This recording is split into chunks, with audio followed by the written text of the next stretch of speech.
কোটা আন্দোলন নিয়ে বাংলাদেশের বেশিরভাগ শিক্ষার্থী জনগণ অনেক সচেতন ছিলেন। তো সাবেক প্রধানমন্ত্রী শেখ হাসিনা যখন আসলে ক্ষমতা ছেড়ে চলে যায়, ভারতে চলে যায়, তো তৎপরবর্তী বা আগে মানুষ কিন্তু যে কিছু শব্দ নিয়ে অনেক ফ্যাসিনেশন ছিল। তার মধ্যে কয়েকটা হলো যে ফ্যাসিবাদ বা ফ্যাসিস্ট বা ডিকটেটর বা স্বৈরাচার। তো অনেকে বলছে গণতন্ত্র লাগবে। তো এই যে শব্দগুলো, বিশেষ করে গণতন্ত্র, তারপর ডিকটেটর, তারপর ফ্যাসিস্ট বা ফ্যাসিবাদ, বা আমার আরেকটা যেটা নতুন একটা চিন্তা বা যেটা আসলে খুব বেশি প্রয়োজন বাংলাদেশের জন্য আমার মনে হয়, সেটা হলো বেনেভোলেন্ট অটোক্রেসি। তো এই ব্যাপারগুলো আসলে কম্প্যারিজন করে আমরা দেখব কোনটা বেটার বাংলাদেশের জন্য, বা আসলে হাসিনাকে কেন ফ্যাসিস্ট বা ডিকটেটর বলা হয়, বা এরকম কোন এক্সাম্পল ইতিহাসে আছে কিনা। তো আসলে শুরুতে গণতন্ত্র আমরা সবাই বুঝি। এই গণতন্ত্র বলতে জনগণের ম্যান্ডেট দ্বারা নির্বাচিত জনপ্রতিনিধি দ্বারা সরকার গঠিত হয়। এখানে জনগণের অনেকটা চিন্তাভাবনা প্রতিফলিত হয়। যেমন আমরা যদি কোনো একটা যে নির্বাচনী এলাকা হিসেব করি, ওখানকার শিক্ষিত মানুষ, অশিক্ষিত মানুষ বা ভোটাধিকার যারা দিবেন, ওদের চিন্তাভাবনার একটা প্রতিফলন হয়। তো যেহেতু বাংলাদেশের বেশিরভাগ মানুষ যে রাজনৈতিক সচেতন নয়, শিক্ষিত ধরা যায় কিন্তু অনেকে রাজনৈতিক সচেতন নয়। হ্যাঁ, অনেকে মনে করে যে সে অনেক বুঝে যে দেশের জন্য কে ভালো হবে। তো ওনারা ভোট দেয়, কিন্তু অ্যাজ এ পার্সন বা যে যারা আসলে বুঝে যে রাজনীতিতে কে ভালো হবে খারাপ হবে, এরকম যারা পার্সন আছেন, অনেকের মতে হলো বাংলাদেশের জন্য যে গণতন্ত্র বেটার না। তো অনেকে বলে যে যে বেনেভোলেন্ট অটোক্রেসি সবচেয়ে বেটার বাংলাদেশের জন্য। এবং এই যে ডিফারেন্সিয়েটটা আমি সেটা আসলে আলোচনা করছি। প্রথমেই এই যে আমরা যেহেতু গণতন্ত্র বুঝি সেটাই বলছি। তো গণতন্ত্রের ক্ষেত্রে অনেকে হয় কি যে ভোট দেয়, এবং যেমন গ্রামগঞ্জে অনেকে আছে যে 500 টাকার বিনিময়ে ভোট সেল করে। আবার এই যে একটা নিউজের উপর ভিত্তি করে, বা একটা যে দাঙ্গার উপর ভিত্তি করে, বা কোনো একটা জিনিসের উপর বায়াসড হয়ে, তারপর হলো শিক্ষিত অশিক্ষিত না দেখে কে তার এলাকার জন্য বেটার হবে সে জিনিসটা না বুঝে কিন্তু আমরা ভোটিং সিস্টেমে যাই ভোট দিই। তো শুরু থেকে আমার কিন্তু যে গণতন্ত্রের ব্যাপারগুলো নিয়ে আসলে খুব একটা উইলিং ছিল না। গণতন্ত্র ঠিক আছে, গণতন্ত্র সবার ভোটিং সিস্টেম দরকার আছে, তবে সেটার জন্য আসলে সবচেয়ে ভালো এক্সাম্পল ক্রিয়েট হতে পারে আমেরিকা, ইন্ডিয়া। কারণ ওখানকার মানুষ মানুষ অনেক সচেতন। তারা আসলে গণতন্ত্রের ব্যাপারটা নিয়ে ভাবে, এবং মানুষকে আসলে যে একজন ভালো প্রতিনিধি চুজ করতে পারে, যে তাদের জন্য ভালো কিছু করতে পারে, ভালো কিছু আনতে পারে, যেটা বাংলাদেশে আসলে সম্ভব হচ্ছে না। তবুও আমরা গণতন্ত্র চাই যেন আসুক, এভাবে মানুষ আসুক। কিন্তু বাংলাদেশে যে বেনেভোলেন্ট অটোক্রেসিটা আসা আদৌ কতটুকু পসিবিলিটি আছে, সেটা আসলে সময় সাপেক্ষ ব্যাপার। এটা তকদিরেরও একটা ব্যাপার আছে। তো আমি এরপর আসছি ডিকটেটর নিয়ে। যে ডিকটেটর আমরা তো সবাই বুঝি যে একনায়কতন্ত্র, যে একজন পার্সন যখন কোনো একটা রাষ্ট্রকে পরিচালনা করে, রাষ্ট্রের সকল সেক্টরকে পরিচালনা করে, তাকে ডিকটেটর বলি। এই ডিকটেটরের ক্ষেত্রে তার যে একজন রাষ্ট্রের যে নেতা, তার চিন্তাভাবনা, তার রাজনৈতিক আদর্শ সব কিছু আসলে জনগণের উপর চাপিয়ে দেওয়া হয়। এক্ষেত্রে অনেক ক্ষেত্রে যদি ডিকটেটরটা ভালো না পড়ে বা স্বৈরশাসক যদি ভালো না পড়ে, তাহলে উনি আর জনগণ আসলে ভালো থাকতে পারে না। এখানে আসলে জনগণের ব্যাপারটা চিন্তাই করা হয় না আর কি। তো আমরা মূলত যে ডিকটেটর বা স্বৈরশাসক, এটাকে মূলত দুভাগে ভাগ করা যায় যদি করি আর কি। একটা হলো টাইরেন্ট বা অত্যাচারী যাকে বলে, আরেকটা হলো যেমন বেনেভোলেন্ট অটোক্রেসি। এখন এই যে ডিকটেটরের মধ্যে আবার দুটো ভাগ হয়ে গেল কিন্তু। একটা টাইরেন্ট বলতে যিনি আসলে অত্যাচারী, যার আন্ডারে জনগণ ভালো থাকে না। যেমন এরকম অনেকগুলো ডিকটেটর ছিল, যেমন অ্যাডলফ হিটলার ছিল, জোসেফ স্টালিন ছিল। ওরা অ্যাডলফ হিটলারকে আমরা সবাই চিনি। তো ওনারা আসলে যে জোর করে ওদের চিন্তাভাবনা থেকে শুরু করে প্রত্যেকটা জিনিস, এবং যে আইন থেকে শুরু করে, এটা ওনার উপর ভিত্তি করে সব কিছু পরিচালিত হতো। কিন্তু এখানে জনগণ ভালো থাকতে পারতো না, বা জনগণের কোনো যে অংশগ্রহণ ছিল না আর কি, বা জনগণ ভালো থাকে না। তো টাইরেন্টের ক্ষেত্রে মানুষ এটা পছন্দ করে না। কিন্তু যে বাংলাদেশের মতো জায়গা যেখানে মানুষ আসলে যে রাজনৈতিক সচেতন নয়, এই জায়গাগুলোর ক্ষেত্রে যে বেনেভোলেন্ট অটোক্রেসি বা উপকারী একনায়কতন্ত্র যেটাকে বলে, এটা আমার মনে হয় is good for the Bangladesh. কারণ অনেকগুলো দেশে অলরেডি এটা হয়েছে এবং মানুষ উপকৃত ছিল, এবং লং টার্ম পর্যন্ত এই যে বেনেভোলেন্ট অটোক্রেসিটা এস্টাবলিশমেন্ট ছিল। যেমন আমি যদি উদাহরণ দিই, যেমন তুর্কি প্রেসিডেন্ট কামাল আতাতুর্ক, তারপর হলো ফিজির প্রধানমন্ত্রী ফ্রাঙ্ক বাইনিমারামা।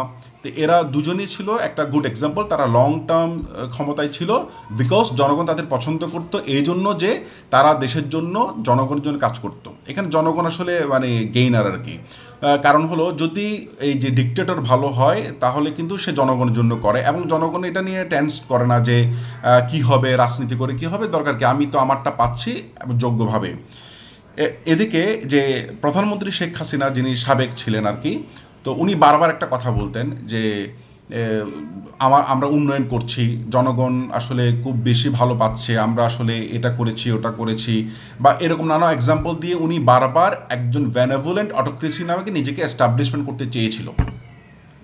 কারণ আদৌ তিনি বেনেভোলেন্ট অটোক্রেসি বা একজন উপকারী স্বৈরশাসক বা একনায়কতন্ত্র কিনা, সেটা আসলে একটা ভাববার বিষয়। হ্যাঁ, শুরুতে আমাদের অনেকেরই মনে হয়েছে তিনি বেনেভোলেন্ট অটোক্রেসি, কারণ মানুষ আসলে খুব শান্তিতে ছিল, বিকজ যে মানে ঝামেলা ছিল না, উন্নয়ন ছিল, বা মানুষের মুদ্রাস্ফীতি ছিল না, তা আইনও ছিল প্রথম দিককার সময়ে। কিন্তু ক্রমেই, বিশেষ করে গত 3-4 বছর ধরে যখন লাস্ট টাইম ক্ষমতায় আসলো, তখন আসলে অনেকগুলো টাকা পাচার হয়েছিল। তখন আস্তে আস্তে মানুষের সামনে এটা চলে আসে যে আসলে যারা এটা ফ্যাসিবাদ বা ফ্যাসিস্ট টাইপের অবস্থা চলে আসে, যেখানে একটা দল নির্দিষ্ট দল বা গোত্র পুরো রাষ্ট্র ক্ষমতা ধরে রাখে, বা কাইন্ড অফ ডিক্টেটরের কাছাকাছি, যেখানে রাষ্ট্রপ্রধান সব কিছু নিয়ন্ত্রণ করে। কিন্তু এখানে তো একটা দলের সুবিধাভোগী, বা এখানে আমরা যদি বলি আমলা থেকে শুরু করে একটা পর্ষণ এটার সুবিধাভোগী, এবং ওরা সবসময় চেয়েছে যে ক্ষমতায় থাকতে। তো এই ফ্যাসিস্ট বা ফ্যাসিবাদটাই এখানে মূলত হাসিনাকে সবচেয়ে বেশি মানায়।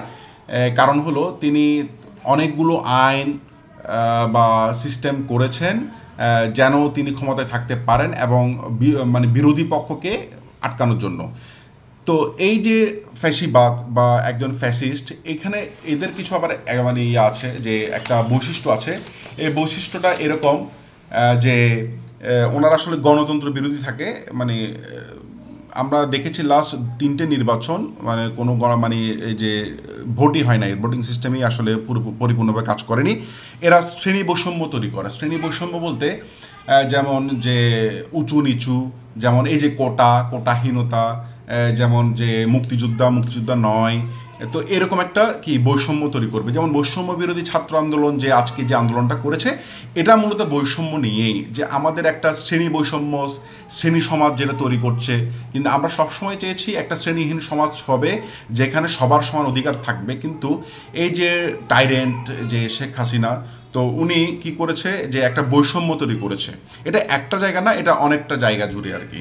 তো উনি কি করে, এই যে একজন ফ্যাসিবাদ বা ফ্যাসিস্ট কি করে, প্রতিপক্ষ তৈরি করে একজন, বা একটাকে প্রতিপক্ষ তৈরি করে যেন তিনি ক্ষমতায় স্টেবল থাকে অনেক দিন সময়। এই জন্য আমরা দেখেছি বারবার যে জামাত শিবির বা এদেরকে সামনে আনা হয়েছে। কেন? উনি যুদ্ধাপরাধী বিচারটা একটা জায়গায় এনে হোল্ড করিয়েছে, মানুষের সিম্প্যাথাইজড পেয়েছে তিনি। তো পাওয়ার পর উনি কি করেছে, যে এই যে যুদ্ধাপরাধের বিচারের যে রায়ের এগেনস্টে যে জামাত শিবিরকে নিষিদ্ধকরণ এবং তাদেরকে মানে দমন নিপীড়ন করার মাধ্যমে যেই মানুষই সরকার বিরোধী কথা বলুক তাকেই জামাত শিবির হিসেবে ঘোষিত করেছে। মানে কি একটা বিরোধী পক্ষ সৃষ্টি করেছে, যেটা জনগণের কাছে খারাপ লাগানোর অবস্থায় থাকে। কিন্তু এই যে কোটা বিরোধী আন্দোলন, এই আন্দোলনটা আসলে একটা ছাত্র আন্দোলন থেকে শুরু হয়েছে এবং বৈষম্যের বিরোধী। কিন্তু এই বৈষম্য বিরোধীর বিরুদ্ধে উনি এই কাজটি করেছেন, এবং ক্রমেই তিনি মানে একজন ফ্যাসিস্ট থেকে বা ফ্যাসিবাদ থেকে, ফ্যাসিস্ট এবং ফ্যাসিবাদ এবং ডিক্টেটরের এইটার মানে তুলনা কিন্তু কাছাকাছি। মানে যেখানে একটা দল আসলে কি করে যে ফ্যাসিবাদে যে ক্ষমতা পায়, আর একজন স্বৈরাচার ক্ষেত্রে একজন নির্দিষ্ট পার্সনই। কিন্তু আমরা ক্রমেই দেখেছি প্রত্যেকটা সিদ্ধান্তের ক্ষেত্রে শেষের দিকে উনি কারো কথা শুনতেন না। টোটাল দল বলতে গেলে বা টোটাল মিনিস্ট্রি থেকে শুরু করে প্রত্যেকটা পার্ট অংশ ওনার একক নেতৃত্বে কী করেছেন, শুনেছেন। এবং শেষ সময় আমরা দেখেছি উনি যাওয়ার আগে সবসময় চেয়েছেন যে ক্ষমতায় থাকবে এনি হাও আর কি। তো এটাও কাইন্ড অফ যে ডিকটেটর, যে লাস্টে যে এক দফা দেওয়া হয়েছিল ছাত্রদের পক্ষ থেকে, তো এটা আসলে একজন ফ্যাসিস্ট বা ফ্যাসিবাদ থেকে উনি ক্রমে একজন ডিকটেটর ছিলেন, হয়তো সেটা প্রকাশ পায়নি যে অন সিচুয়েশনে। তো এই জন্য ওনাকে আসলে ডিকটেটরও বলা যাবে অ্যাজ আ টাইরেন্ট হিসেবে। কেন? কারণ উনি কখনো একজন বেনেভোলেন্ট ছিলেন না। হ্যাঁ, উপকারে করেছে, অনেকগুলো আমরা ডেভেলপমেন্ট দেখেছি, কিন্তু এই ডেভেলপমেন্টগুলো ছিল যে অনেকগুলো ঋণের বিনিময়ে, বা এমন দেখেছে যে আসলে অনেক টাকা পাচার হয়েছে এবং বিশাল একটা মুদ্রাস্ফীতি আমরা দেখেছি। সাধারণ মানুষ আসলে বাজারে গিয়ে যে পণ্য কিনবে, যেমন আমরা 10 টাকার জিনিস এমনও দেখি 60 টাকা 70 টাকা পর্যন্ত সেল করেছে। তারপর মানে একটা যে বাজার ব্যবস্থা একটা বিশৃঙ্খল অবস্থায় ছিল, তারপর চাঁদাবাজি থেকে শুরু করে মানে এমন একটা অবস্থা ছিল যে শুধুমাত্র একটা দল, তাদের সাপোর্টার মানুষ এবং ওই সংক্রান্ত মানুষগুলো কি করেছে, সুবিধাগুলো পেয়েছে। এটা আসলে একটা দেশের জন্য খুব খারাপ, দেশের মানুষের জন্য খুব খারাপ। তো মানুষ আসলে একটা রাগান্বিত ছিল ওনার উপর যে এই এতগুলো ঘটনা, দুর্নীতি, তারপর টাকা পাচার, এই সবগুলো মিলায়ে তার উপর আসছে ছাত্রদের একটা গণহত্যা যেটা ছিল 19-20 তারিখে শুক্র শনিবারে। এই গণহত্যার মাধ্যমে আসলে এই যে ছাত্রদের গণহত্যা, উনি যে একজন টাইরেন্ট হিসেবে আবির্ভূত হয়েছেন, এটা আসলে মানুষ মেনে নিতে পারেনি, যার জন্য একটা সামগ্রিক গণ আন্দোলনে রূপ নিয়েছে এবং গণ অভ্যুত্থানের মাধ্যমে শেখ হাসিনার যে 15 বছরের শাসনকাল এটা সমাপ্তি হয়েছে। এই সমাপ্তির পর আমরা এখন দেখেছি যে ডক্টর ইউনূসকে আবার সামনে আনা হয়েছে। এমন একটা কথা বলি যে যারা আসলে আন্দোলন করছে বা আন্দোলন করে বিপ্লব ঘটিয়ে গণ অভ্যুত্থান করেছে, এদের আসলে পূর্ণ একটা অধিকার থাকে একটা বিপ্লবী সরকার গঠনের। কিন্তু এখন যেহেতু উনি একটা লিখিত করেছে যে উনি আসলে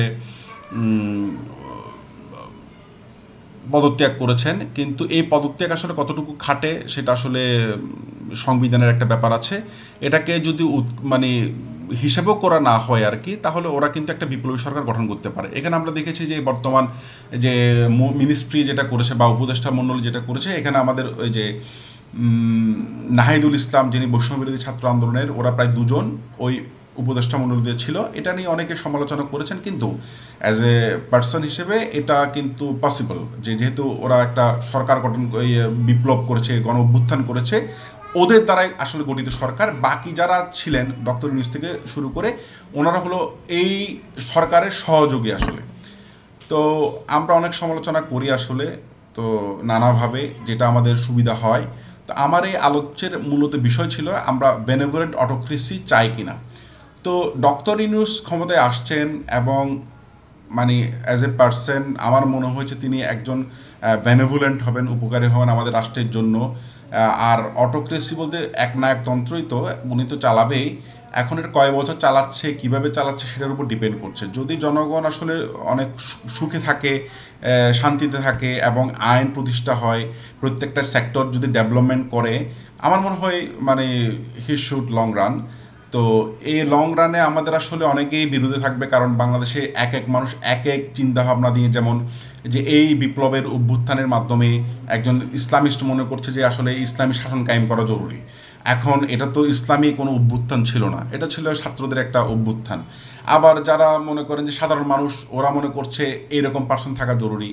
আবার বৈষম্য বিরোধী ছাত্র আন্দোলনের হ্যাঁ সাপোর্ট ছিল, জামাতের কিছুটা সাপোর্ট ছিল, বিএনপির সাপোর্ট ছিল যেহেতু অ্যাজ এ বিরোধী দল। তো তারা কি করেছে মানে হয়তো হাইট দিয়ে হয়তো সাপোর্ট করেছে, কিন্তু আন্দোলনের মেন থিম বা যে মেন যে নেতারা ওরা ছিল বৈষম্য বিরোধী ছাত্র আন্দোলন, ঢাকা বিশ্ববিদ্যালয়ের ছাত্ররা এবং পুরো বাংলাদেশের যারা ছাত্র ছিল সবাই। তো যেহেতু তারাই বিপ্লব করেছে, এখানে বিরোধী পক্ষের কোনো আসলে মানে খাটে না আর কি, কোনো কিছুই খাটে না। তবুও ওনারা একটা অন্তর্বর্তীকালীন সরকার করেছে, যে সরকারটা আসলে একটা দেশকে একটা জায়গায় স্টেজে ভালো একটা অবস্থান নিয়ে যাবে। যে আমরা জানি যে বাংলাদেশের বর্তমানে আইন শৃঙ্খলা অবনতি, তারপরে সুশাসনের অভাব আছে, তারপর হলো যে আমাদের যে রিজার্ভের সমস্যা, তারপর হলো আমাদের হলো মনে করেন যে চাঁদাবাজির সমস্যা আছে, দুর্নীতির সমস্যা আছে, মানে সমস্যা জর্জরিত।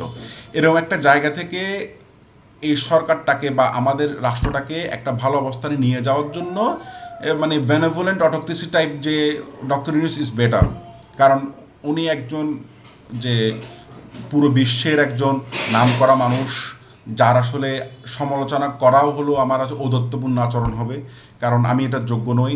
এটা আমার মনে হয় বাংলাদেশে কয়েকজন ছাড়া হয় কেউ যোগ্য নয়। হ্যাঁ, উনি যখন ক্ষমতায় ফুল টাইম যাবে, উনি অনেকগুলি কাজ করবে, হ্যাঁ আমরা গঠনমূলক সমালোচনা করব, কারণ এটা না করলে উনি হয়তো পথভ্রষ্ট হতে পারে আর কি। যেমন আজকে কয়েকজন ছাত্র বলল যে আমরা আসলে লবিং চাই না, মানে কেউ আমাদের লবিং করে কিছু একটা করুক সেটা যাচ্ছে না, কিন্তু আমরা চাই আমাদের সমালোচনা হোক, কারণ সমালোচনা হলে ওরা ভালো কিছু করতে পারবে। এটা আমার খুব ভালো লেগেছে। তো আমি আশাবাদী মানুষ যে এই সরকারটা ভালো কিছু করবে, আমাদের জন্য ভালো কিছু বয়ে আনবে। সবাই আসলে সাপোর্ট করুন, 2-3 মাস আমরা করি, এরপর দেখি ওনারা কোনো ভুল করলে গঠনমূলক সমালোচনা করি, তবে এমন সমালোচনা না করি যেটা আসলে ওই যে যারা বিরোধী তারা সুযোগ পায়, যারা আসলে যে চাচ্ছে এরকম হতে হবে এরকম হতে হবে। এক একজনের এক একটা মত থাকতেই পারে, কিন্তু দেশের জন্য জনগণের জন্য যেটা ভালো হবে সেটা যদি আমরা পাই তাহলে আমাদের আলোচনা করার আসলে সুযোগ নেই আর কি। তো সবাইকে ধন্যবাদ। আসসালামু আলাইকুম।